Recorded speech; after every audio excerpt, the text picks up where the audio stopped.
کرام علیہ السلام انہیں سیدھا راستہ دکھائیں۔ آقا کریم صلی اللہ تعالی علیہ وسلم اس فرش گدی پر تشریف لائے تو سیدھا راستہ دکھانے کے حوالے سے کانفیڈنشلی کہہ رہے ہیں وَأَنَّ هَذَا صِرَاطِي مُسْتَقِيمًا فَاتَّبِعُوهُ، بے شک میرا یہ راستہ سیدھا راستہ ہے، اس کی پیروی کرو۔ آپ کے پاس کوئی ایکسکیوز نہیں کہ ہمیں معلوم نہیں تھا، سکھانے والے حضور تشریف لے آئے، سیدھا راستہ حضور صلی اللہ علیہ وسلم نے دکھایا۔ اور کس طریقے سے سیدھا راستہ دکھایا؟ ایک باپ بھی اس طریقے سے سیدھا راستہ نہیں دکھاتا، ایک ماں بھی اپنے بیٹے کے لیے اتنی محنت سیدھے راستے پر چلانے کے لیے اور دکھانے کے لیے نہیں کرتی جتنا مدینے کے تاجدار صلی اللہ علیہ وسلم نے کیا۔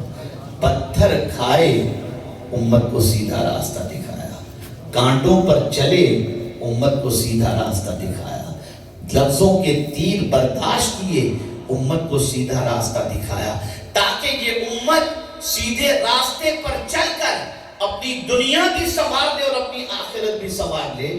نادانوں حیرت ہوتی ہے کہ اتنی تکلیفوں کو سہ کر جس مدینے کے تاجدار صلی اللہ علیہ وسلم نے سیدھا راستہ دکھایا، آج اسی رسول کا ماننے والا انسان بھٹک رہا ہے۔ اگر برا نہ مانے تو میں کہہ دوں کہ سب سے زیادہ بگڑی ہوئی قوم اگر آج کے دور میں کوئی ہے تو اللہ ماشاءاللہ مسلمان ہے۔ برا مت مانیے۔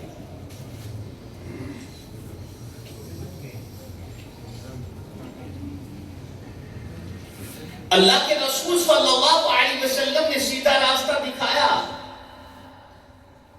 اور اسی لیے قرآن نے کہا کہ اگر تم ہدایت پانا چاہتے ہو فَاتَّبِعُوهُ لَعَلَّكُمْ تَهْتَدُونَ، میرے محبوب کے پیچھے پیچھے چلو تاکہ تمہیں ہدایت نصیب ہو جائے۔ اور پھر کمال کی بات اللہ اکبر، میں جب سورہ فاتحہ کو پڑھتا ہوں اور اس اینگل سے دیکھتا ہوں تو میری عقل دنگ رہ جاتی ہے کہ آپ دیکھیں جہاں ہم نے یہ کہہ دیا ایاک نعبد و ایاک نستعین، بے شک ہم تیری ہی عبادت کرتے ہیں اور تجھی سے مدد مانگتے ہیں، اتنا کہنے کے بعد اب اللہ سکھا رہا ہے اب مجھ سے مانگنا، میری مدد مانگے ہو نا اور میری عبادت کرتے ہو نا اور کرنے کی بات کر رہے ہو نا، اب مجھ سے دعا کرو۔ تو کیا دعا کرو؟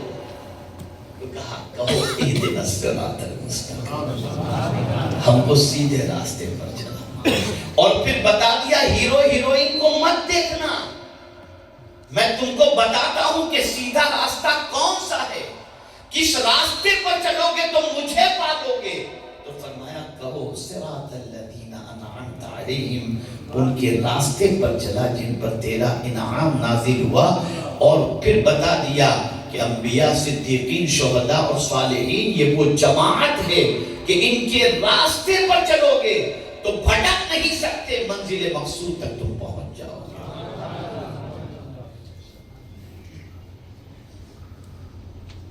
لیکن ہمیں جانا تو ہے جنت میں، انشاءاللہ میں اتوار کے روز ایک بہت بڑے اجتماع میں جو دوراجی میں ہونا ہے اس میں انشاءاللہ العظیم میں بتاؤں گا جنت کس کے لیے۔ بہت سستی جنت آپ نے اور ہم نے سمجھ لی، بہت ایزی۔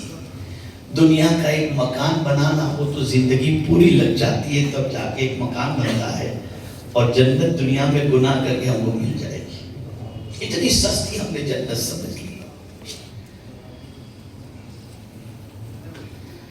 اسی کو قرآن میں عقلی اصلاح کرتے ہوئے فرمایا ام حسبتم ان تدخلوا الجنہ فلما یأتکم مثل الذین خلوا من قبلکم مستهم البأساء والضراء وزلزلوا حتى يقول الرسول والذین آمنوا معه متى نصر اللہ الا ان نصر اللہ قریب۔ کیا تم نے یہ گمان کر لیا ہے کہ یوں ہی جنت میں داخل ہو جاؤ گے؟ اتنا ایزی ہم نے سمجھ لیا۔ آپ ذرا سوچو تو صحیح، ذرا غور تو کرو، اتنا ایزی ہے جنت میں چلا جانا؟ اگر اتنا ہی ایزی ہوتا جنت میں چلا جانا تو پھر اتنی مصیبتیں صحابہ نے کیوں جھیلی، اتنی تکلیفیں اولیاء کرام نے کیوں برداشت کی، یہ سب کیوں ساری تکلیفوں کو جھیلے؟ یہ بتانے کے لیے کہ جنت اتنی سستی نہیں ہے اور اتنی آسان نہیں ہے، بڑے پاپڑ بیلنے پڑیں گی اور بڑی تکلیفوں کی وادیوں سے گزرنا پڑے گا، تب جا کر کے جنت تمہارے ہاتھوں میں آ سکتی ہے۔ تو عرض یہ کر رہا تھا کہ ہم دعا کرتے ہیں اہدنا الصراط المستقیم، ہم کو سیدھے راستے پر چلا۔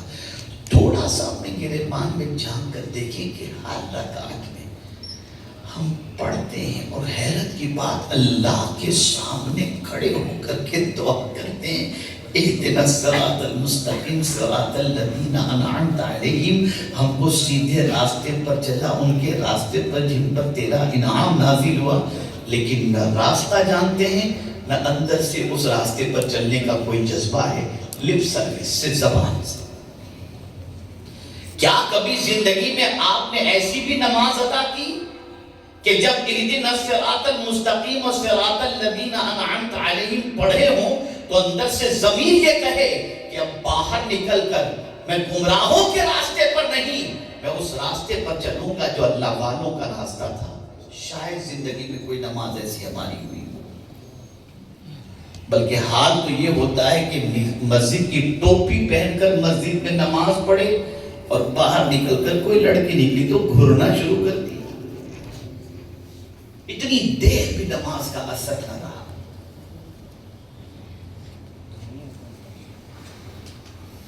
تو سیدھا راستہ دکھانے والی یہ کتاب ہے، اور سیدھے راستے پر چلانے کے لیے کوئی ایکسکیوز ہمارا اللہ کے پاس نہ رہے، اس کے لیے اللہ نے رسول اعظم صلی اللہ علیہ وسلم کو بھیجا۔ پیغمبر رحمت صلی اللہ علیہ وسلم کے حوالے سے فرمایا من یطع الرسول فقد اطاع اللہ، جس نے رسول کی اطاعت کی اس نے اللہ کی اطاعت کی، ومن یطع اللہ ورسولہ فقد فاز فوزا عظیما، جس نے اللہ اور اس کے رسول کی اطاعت کی بے شک اس نے بڑی کامیابی حاصل کر لی۔ تو ہدایت کے لیے پہلے اللہ نے اپنے اندر انسان کی ذات کے اندر ہدایت کا راستہ رکھ دیا، اور دوسرا اللہ عز و جل نے حضور صلی اللہ علیہ وسلم کے ذریعے ہدایت کی راہیں بتائیں، اور تیسرا ذریعہ کیا رکھا؟ قرآن مقدس، قرآن مقدس۔ اور پھر آپ دیکھیں اس قرآن کی حفاظت کا ذمہ جو اللہ نے لیا، یہ کیوں لیا جانتے ہیں آپ؟ آقا کریم صلی اللہ علیہ وسلم کو یہ تشویش تھی، ٹینشن تھا کہ مجھ سے پہلے جتنے انبیاء کرام علیہم الصلاۃ والتسلیم تشریف لائے، یا ان کے زمانے کے اندر ان پر نازل ہونے والی کتابوں کو بدل دیا گیا، یا ان کے پردہ فرمانے کے بعد ان کی کتابوں کو بدل دیا گیا۔ تو اب ہر نبی کے بعد ایک نبی آنے والے سے دوسری کتاب آ گئی۔ سرکار کو ٹینشن یہ کہ میں آخری نبی بن کر کے آیا ہوں اور مجھ پر جو کتاب نازل ہوئی اس کے بعد اب کوئی دوسری کتاب نازل ہونے والی نہیں ہے۔ جب نبی ہی نہیں آئیں گے تو کتاب کہاں سے نازل ہوگی؟ اور اگر یقیناً کتاب نازل نہیں ہوگی، لیکن دیگر انبیاء کرام کی کتابوں میں جس طرح سے تحریف ہو گئی، جس طرح سے تبدیلی ہو گئی، اگر میرے اوپر نازل ہونے والی کتاب کے اندر بھی میرے بعد لوگوں نے تبدیلی پیدا کر لی تو میری امت کو سیدھا راستہ کہاں سے ملے گا؟ تو میرے کریم کو اپنے محبوب کا درد اتنا پیارا لگا، فرمایا محبوب غم نہ کرو، اِنَّا نَحْنُ نَزَّلْنَا الذِّكْرَ وَإِنَّا لَهُ لَحَافِظُونَ، کہ بے شک ہم نے قرآن نازل کیا اور ہم ہی اس کی حفاظت کرنے والے ہیں۔ پہلے کے انبیاء کی کتابوں میں تبدیلی ہو گئی اس لیے کہ ہم نے اس کی حفاظت کا ذمہ نہیں لیا تھا، لیکن اے محبوب قرآن کی حفاظت کا ہم ذمہ لیتے ہیں، جیسا نازل ہوا تھا تب سے لے کر قیامت تک یہ کتاب ایسی ہی رہے تاکہ یہ امت ہدایت پا سکے، یہ امت سیدھے راستے پر چل سکے۔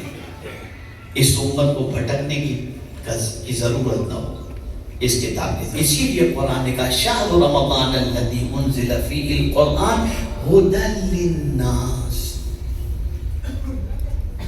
اسی لیے قرآن نے کہا ھدی للمتقین. اسی لیے قرآن نے کہا ان ھذا القرآن یہدی للتی ہی اقوم. اب یہ مختصر تمہیدی گفتگو کے بعد زیادہ وقت نہیں لوں گا, صرف ہائی لائٹ کچھ باتیں آپ کے ذہن کے اندر بٹھا دوں. یا اللہ, ہم مسلمان ہیں, ہمیں اندر سے ہمارا ضمیر بھی بتاتا ہے کہ بھلا اور برا کیا ہے, پھر بھی ہم بھٹک جاتے ہیں. ہمیں یہ بھی معلوم ہے کہ حضور نے کس چیز سے بچنے کے لیے کہا ہے, ہمیں یہ بھی معلوم ہے کہ قرآن نے کس چیز سے بچنے کے لیے کہا ہے, پھر ہم سیدھے راستے پر کیوں نہیں چل پاتے؟ آخر ہمیں کیوں راستہ نہیں ملتا؟ تو پھر قرآن نے مینشن کیا کہ راستہ ملتا کسے ہے. تم اپنے اندر وہ صلاحیت پیدا کر لو, تمہیں راستہ مل جائے گا. ایک چھوٹا سا ایگزامپل میں آپ کو بتاؤں. ہاتھ گاڑی چلانے والا کہے کہ میں ڈاکٹر کیسے نہیں بن سکتا, تو اس کو کہا جائے گا تو ڈاکٹر بننا چاہتا ہے نا, پہلے یہ کتابیں پڑھ, ایگزام اسکول کے اندر ایڈمیشن لے, یہ سارے پروسیجر کر, تو بھی ڈاکٹر بن جائے گا. لیکن تو بول کے میں پارٹی والا بن کر کے ڈاکٹر بنوں, یہ مزدوری کروں گا لیکن پڑھوں گا لکھوں گا کہنے میں ڈاکٹر بن جاؤں گا, تو نہیں. ایسے ہی قرآن نے کچھ اوصاف بتائے کہ اگر وہ اوصاف تمہارے اندر پیدا ہو گئے تو پھر یہ قرآن تمہیں اس طرح سے راستہ دکھائے گا کہ دنیا کی کوئی چیز تمہیں اس طریقے سے راستہ دکھا ہی نہیں سکتی, بلکہ اونٹ کی رسی بھی مل جائے تو تم قرآن سے تلاش کرنے کی صلاحیت اپنے اندر پیدا کرنا. وہ کون سی چیز ہے؟ تو میرے پیارے آقا صلی اللہ علیہ وسلم کے پیارے دیوان, قرآن نے واضح طور پر فرمایا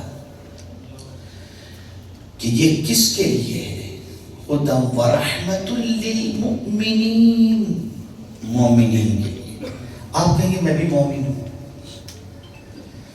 بس اپنے مومن ہونے کے حوالے سے ایک آیت کے اعتبار سے کہ ہم پورے مومن ہیں, کچے مومن ہیں, نام کے مومن ہیں, کیسے مومن ہیں, صرف ایک آیت کے ذریعے سمجھ لیں. میں کسی مفتی صاحب کو فتویٰ نہیں دے رہا ہوں, میں قرآن کا ڈائریکشن, ایک آیت. اللہ نے واضح طور پر فرمایا انما المؤمنون الذین اذا ذکر اللہ وجلت قلوبهم